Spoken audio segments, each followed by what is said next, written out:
Dans le reste de l'actualité, dans 72 Sports sur LMTV Sarthe, Axel Deporter, bonsoir. Bonsoir. On parle avec vous d'aquathlon. Le grand public ne connaît pas forcément l'aquathlon. Le grand public a plus tendance, et nos téléspectateurs aussi, à connaître le triathlon. L'aquathlon, c'est une discipline dérivée du triathlon ? Exactement, en fait, c'est une discipline enchaînée, il y en a plusieurs. Il y a l'aquathlon, il y a le triathlon, il y a le duathlon, il y a le swimrun. Le swimrun est encore plus à la mode que l'aquathlon, mais l'aquathlon, c'est vrai que c'est pas connu. C'est natation et course à pied, simplement. Natation, course à pied, donc en fait c'est le triathlon sans le vélo au milieu. Exactement, il n'y a qu'une seule transition, du coup, une fois qu'on a nagé, on sort de l'eau et on va courir. Et on va courir direct. Et vous êtes devenu, fin août, champion d'Europe d'aquathlon. C'était en Belgique le 25 août dernier. C'est quoi, c'est la plus belle victoire de votre carrière ? Ouais, c'est vrai que c'était une forte émotion, je l'avoue. Après, la plus belle, je sais pas. C'est vrai qu'il y en a eu pas mal, surtout en course à pied en fait. D'habitude, je suis très bon coureur. Ouais. Je suis pas super bon nageur, donc en natation, en piscine, je suis pas vraiment fort. Par contre, c'est vrai qu'en aquathlon, j'ai toujours aimé et j'adore en fait partir à fond en course à pied une fois que j'ai fini de nager. Donc ça, c'est quand même une belle satisfaction, on va dire. Vous étiez premier à la sortie de l'eau ou pas ? Non, j'étais 5e à la sortie de l'eau. C'est un peu mon point faible en fait. Enfin, mon point faible. Dans le triathlon, c'est le vélo. En aquathlon, mon point faible, c'est la natation. Je suis sorti 5e de l'eau et en fait, dans le parc à chaussures, j'ai rattrapé une personne. Donc, je me suis retrouvé 4e. Et après, je savais qu'en course à pied, il fallait que je fuse pour essayer de remporter la victoire. C'est ce qui s'est passé, donc c'est cool. C'était votre 5e tentative sur le championnat d'Europe ? Exactement, ouais. Et la 5e aura été la bonne ? Exactement. Comme quoi, faut jamais lâcher. Hein. C'était quoi les précédentes tentatives ? Vous aviez terminé sur le podium ? Non, il y avait du top 5 Exactement, aussi ? j'ai fait que des podiums en fait au championnat d'Europe, donc je m'approchais à chaque fois un peu mieux, mais le dernier c'était Bilbao, c'était en septembre il y a 1 an, et là j'avais fait 3e. Donc voilà, il fallait c'était pas évident quoi. Il fallait monter sur la plus haute marche du podium, voilà. Et c'est ce que vous avez fait, bravo. Une histoire de famille aussi, parce que j'ai cru comprendre que votre sœur s'était imposée 6 ans jour pour jour. C'est ça, c'est incroyable. On m'a sorti la date, j'étais même pas au courant que c'était ce jour-là. Je sais que ma sœur l'avait mis en story ce jour-là, mais je me souvenais même pas que ça pouvait être le 25 août, enfin, c'est improbable. En plus, c'est le seul titre qu'elle a à l'international. Donc que ce soit le même jour que moi, 6 ans après, c'est incroyable.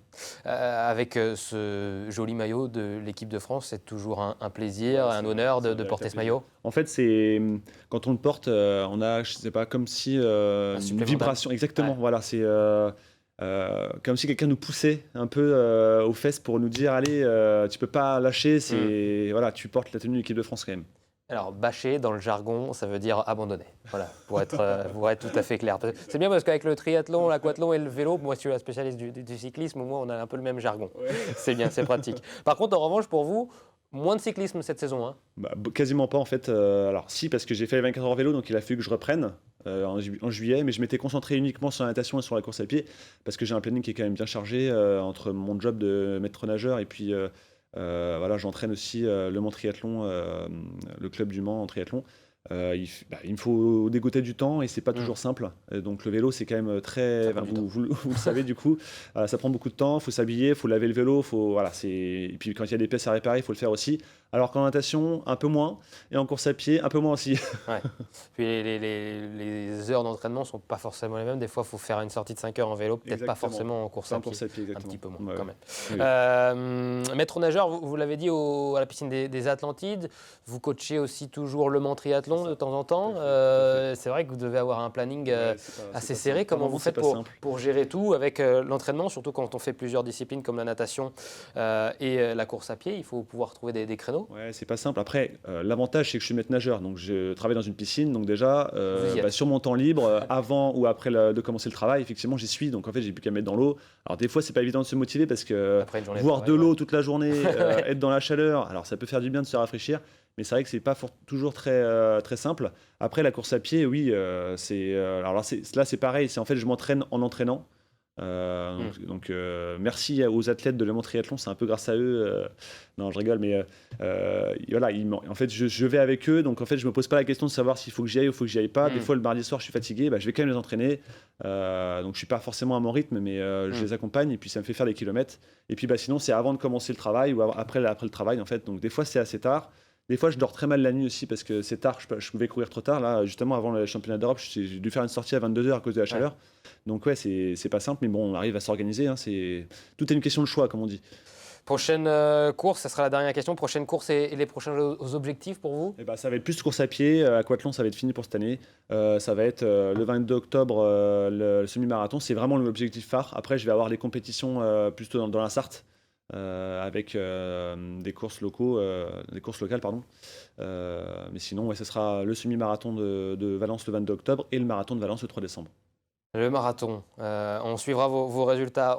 D'ailleurs, moi, je fais aussi un marathon. Je me suis lancé dans le défi fou de faire un marathon avec mon beau-frère du côté de Nice. Et donc, ça commence maintenant la préparation. Et je vous annonce que lundi prochain, on va faire un inside donc, du côté des foulées de Mulsanne, où je vais faire le semi-marathon. Excellent. Bon courage. Je vais prendre vos conseils, d'ailleurs, Axel. Merci beaucoup d'avoir été avec nous sur 72 Sport. Et tout de suite, la carte des sports.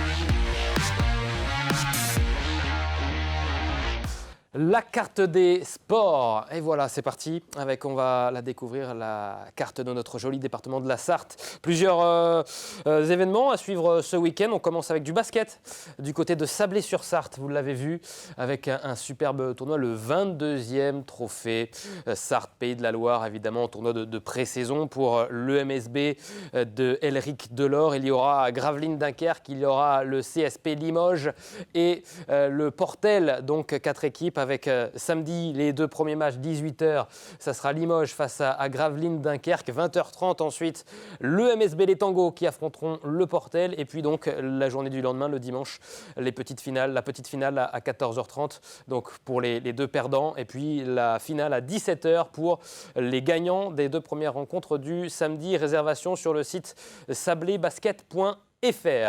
Dimanche, il y aura les foulées de Mulsanne, comme je viens de vous l'annoncer, avec le 5 km, le 10 km et le semi-marathon. Les inscriptions sont encore ouvertes. Je ne suis pas encore inscrit, je le fais juste après l'émission, c'est promis. Il y aura également le cross triathlon du côté de la Flèche dimanche, donc avec une course jeune dès 9h30. Il y aura le format XS départ à 10h et le format M, donc le plus grand format, 14h30 pour les individuels et ceux qui le font en relais. Là, on est d'accord, du VTT, de la natation et de la course à pied. Et puis du côté de Tuffet, il y aura les kéronneries.